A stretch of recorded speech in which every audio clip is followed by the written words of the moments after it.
কাজ করেন মানুষের জন্য। মানুষ যদি আপনাদের ভোট দেয় তাইলে আর বিয়ের পদ্ধতিতে আপনাদের লাগবে না। আপনারা মানুষের রাজনীতি করেন, তাইলেই মানুষ আপনাদের চেহারা বসাবে।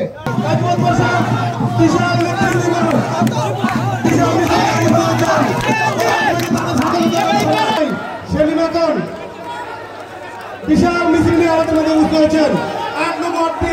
পিয়ার পদ্ধতির জন্য বিভিন্ন সংগঠন বিভিন্ন দল চেষ্টা করছে। কারণ কি জানেন?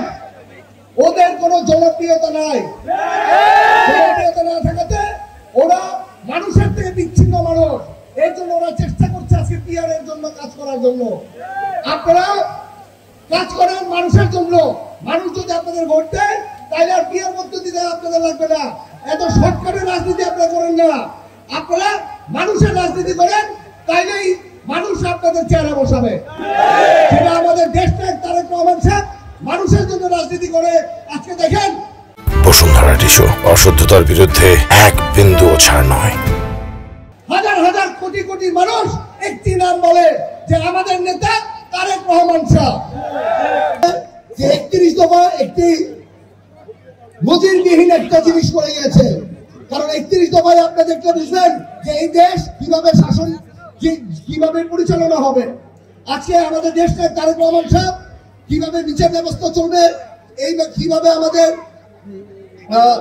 মহিলাদের বিভিন্ন সুযোগ সুবিধা পাবে, কিভাবে শিক্ষা ব্যবস্থা চলবে।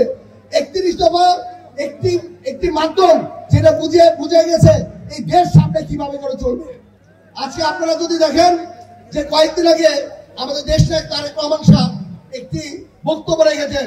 সেই বক্তব্যে একটি কথা বলেছেন যে মানুষ যদি দলে যদি কোনো পোস্ট পেতে হয় অথবা কোনো জায়গায় যদি আপনারা জায়গা পেতে চান তাহলে মানুষের সাথে মিশতে হবে। আমি আশা করি আমাদের দলের মানুষ আমরা সবসময় মানুষের সাথে ছিলাম এবং ভবিষ্যতেও থাকবো।